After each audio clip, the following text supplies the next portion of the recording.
오늘 성경 말씀은 마가복음 4장 35절에서 41절입니다. 예수님 당시의 가나안 땅을 그려보면 북쪽에는 갈릴리 호수가 있습니다. 호수물이 남쪽으로 흐릅니다. 그것이 요단강입니다. 요단강은 110km 정도 흘러서 사해라는 이름의 호수로 들어갑니다. 사해는 소금 농도가 높아서 사람이 물 위에 누우면 그냥 뜬다고 합니다. 그래서 죽음의 바다라는 의미로 사해라고 합니다. 이 사해는 북쪽에서 남쪽으로 길게 호박처럼 생겼습니다. 갈릴리 호수는 사해에 비해서 작고 둥그렇게 생겼습니다. 예수님은 이 갈릴리 호수 근처에서 하나님 나라를 선포하기 시작하셨습니다. 제자들 중에는 갈릴리 호수에서 어부로 활동하던 이들이 많았습니다. 예수님이 자주 머무셨던 마을인 가브나움도 갈릴리 호수에 붙어있는 어촌이었습니다. 제자들은 갈릴리 호수와 연관된 예수님에 대한 이야기를 많이 기억하고 있다가 복음서에 기록했습니다. 그 중에 하나가 바로 오늘 본문 이야기입니다. 많은 사람들과 함께 지내면서 말씀을 가르치던 예수님은 날이 저물자 배를 타고 호수 건너편으로 가시려고 하셨습니다. 예수님은 몰려든 사람들을 피해서 휴식을 취하고 싶으셨는지 모릅니다. 예수님은 사람들을 찾아가시기도 했지만 때론 사람들을 피하기도 하셨습니다. 예수님이 제자들과 함께 배를 타고 그곳을 떠나자 사람들이 다른 배를 준비해서 함께 따라왔습니다. 갈릴리 호수 서편에는 예수님과 제자들이 탄 배가 저녁 노을을 등지고 동편을 향해서 가고 있었습니다. 그런데 갑자기 큰 광풍이 불고 파도가 높아졌습니다. 원래 갈릴리 호수에는 그런 동풍이 자주 일어났다고 합니다. 물이 들어와 배가 침수될 지경이 되었습니다. 그때 예수님은 배의 고물 즉 뒤편에서 주무시고 있었습니다. 풍랑이 엄청난 상황에서 주무시고 있다는 것은 심하게 피곤하셨다는 것입니다. 제자들은 예수님을 급히 깨우면서 선생님이여 우리가 죽게 된 것을 돌보지 아니하시나이까 라고 하였습니다. 이 장면은 약간 과장된 것처럼 보이기도 합니다. 제자들 중에는 어부들이 있었습니다. 그들은 갈릴리 호수에서 산전수전 다 겪은 사람들이었습니다. 그래서 아마 이런 정도의 풍랑은 일상적으로 경험했을 것이라 생각됩니다. 그럼에도 이들이 예수님을 급히 깨운 것은 이 풍랑은 일상적인 풍랑이 아니라 하나님의 역사로 보입니다. 어쨌든지 제자들은 어부답지 않게 당황해서 예수님을 흔들어 깨웠습니다. 잠에서 깨신 예수님은 바람을 꾸짖으셨습니다. 잠잠하라 고요하라. 그러자 바람이 그치고 파도가 잔잔해졌습니다. 그러면 당시에 실제로 무슨 일이 일어났던 것일까요? 여러분들은 이런 이야기를 들으면 무슨 생각이 드나요? 각자 생각이 서로 다를 것입니다. 어떤 분들은 이런 이야기를 냉소적으로 취급할 것입니다. 이것은 마치 어린아이들이 자기 아버지를 전지전능한 슈퍼맨으로 여기는 것과 비슷한 이야기라고 간주합니다. 그래서 복음서에서 이런 부분들을 빼버리고 실제적인 교훈이 되는 가르침만 보자고 합니다. 예를 들어 대접을 받고자 하는 대로 남을 대접하라든지 이웃을 내 몸과 같이 사랑하라라는 가르침만을 받아들이자고 합니다. 이런 생각은 기독교 신앙을 휴머니즘으로 폄하하는 것에 불과합니다. 또 어떤 이들은 반대로 이 이야기에서 바람과 바다까지 말 한마디로 제어할 수 있는 예수님의 초능력을 강조합니다. 그런 능력이 바로 예수님의 메시아 성을 증명해 준다는 것입니다. 이런 믿음은 소중합니다. 예수님은 바로 하나님의 아들이십니다. 하나님과 본질적으로 일치되는 분이십니다. 그렇기 때문에 예수님은 하나님의 창조 능력을 그대로 행사하실 수 있는 분이십니다. 그러나 이런 식으로만 예수님을 생각하면 신앙의 중심을 놓칠 수 있습니다. 예수님은 참된 하나님이시지만 참된 인간이십니다. 여기서 참된 인간이라는 부분을 반드시 기억해야 합니다. 예수님이 초자연적인 능력을 자기 마음대로 행사한 분이었다고 한다면 참된 인간이 될 수 없습니다. 오히려 그 반대입니다. 예수님의 십자가 처형은 그의 무능력을 상징적으로 보여주는 사건입니다. 그러면 복음서 기자들은 왜 초자연적인 능력처럼 보이는 이런 이야기를 전한 것일까요? 여기에는 초기 기독교의 어떤 속사정이 숨어 있습니다. 복음서를 비롯해서 신약 성경은 모두 초기 기독교가 처한 자리에서 나온 것이기 때문에 그들의 속사정을 배경으로 놓고 읽어야 합니다. 초기 기독교는 오늘 우리의 상황과는 완전히 다릅니다. 지금은 기독교가 주류 종교가 되었습니다. 특히 유럽과 아메리카에서는 기독교의 지배적인 문화로 자리 잡기까지 했습니다. 그러나 초기 기독교는 당시 주변 세계로부터 별로 인정을 받지 못했습니다. 초기 기독교인들은 자신들의 공동체가 해체될지 모른다는 위기감에 사로잡혔습니다. 실제로 로마로부터 순교의 박해를 받기도 했습니다. 이들의 상황은 풍랑을 만난 배와 같았습니다. 이런 상황을 헤쳐나갈 수 있는 길은 믿음밖에 없었습니다. 오늘 본문 40절에서 예수님은 어찌하여 이렇게 무서워하느냐, 너희가 어찌 믿음이 없느냐라고 말씀하셨습니다.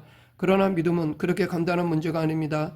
여기서 왜 믿음이 없느냐라는 질문은 믿음을 유지하기가 어렵다는 뜻입니다. 초기 기독교의 상황을 본다면 믿음이 있다는 것이 오히려 이상한 것입니다. 무엇보다도 십자가에 처형당한 이를 메시아로 믿는다는 것이 불가능한 것이었습니다. 십자가 처형은 당시 모든 사람들에게 수치의 대상이었습니다. 오죽했으면 바울은 십자가 사건에 대해 유대인에게는 거리끼는 것이요 이방인에게는 미련한 것이로되 라고 하였습니다.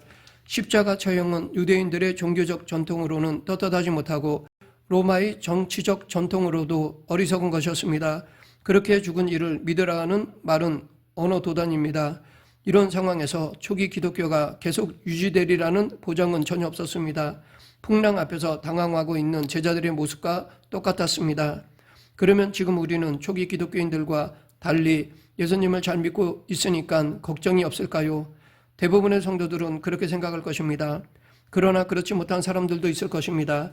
지금도 십자가에 처형당한 분을 메시아로 믿는 것은 쉽지 않습니다. 십자가 처형은 실제로 인생살이의 실패입니다. 우리는 실패하고 싶지 않습니다. 그런 삶을 저주합니다. 실패하지 않기 위해서는 온갖 수고를 아끼지 않습니다. 십자가는 예수님만 지고 우리는 그분 덕분으로 편히 살고 싶어합니다. 이를 위해서 평생 수고를 아끼지 않습니다. 기독교 안에 성공주의가 믿음의 목표로 자리를 잡았습니다. 그런데 이것이 믿음일까요? 이런 신앙은 결국 성공하지 못했을 때 흔들릴 수밖에 없습니다. 더욱이 성공했다고 해서 참된 자유와 평화가 주어지는 것도 아닙니다. 그렇다고 우리 모두 인생살이에서 실패해야 한다는 뜻이 아닙니다. 인생살이는 여러분들이 노력한 것만큼 또는 여러 가지 일들이 연결되어서 여러분 앞에 벌어질 것입니다. 성공하는 사람도 있고 실패하는 사람도 있을 것입니다. 기독교 신앙은 그것이 아니라 예수 그리스도에게 벌어진 하나님의 구원 사건에 자신을 완전히 맡기는 것입니다. 이것이 믿음입니다. 세상에서 성공한 사람들은 성공한 대로, 실패한 사람들은 실패한 대로, 그 중간쯤 되는 사람은 그런 방식으로 예수님에게 벌어진 사건에 영적 관심을 두는 것입니다. 이것이 믿음의 기초이고 목표입니다. 거기에서만 우리는 풍랑과 같은 세상살이에서 휘둘리지 않고 믿음을 지킬 수 있습니다. 또한 그 믿음으로 풍랑을 넘어설 수 있습니다. 본문 41절은 이 사건을 통한 제자들의 반응입니다.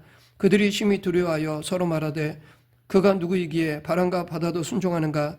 이 기적을 체험한 제자들은 심히 두려워했습니다.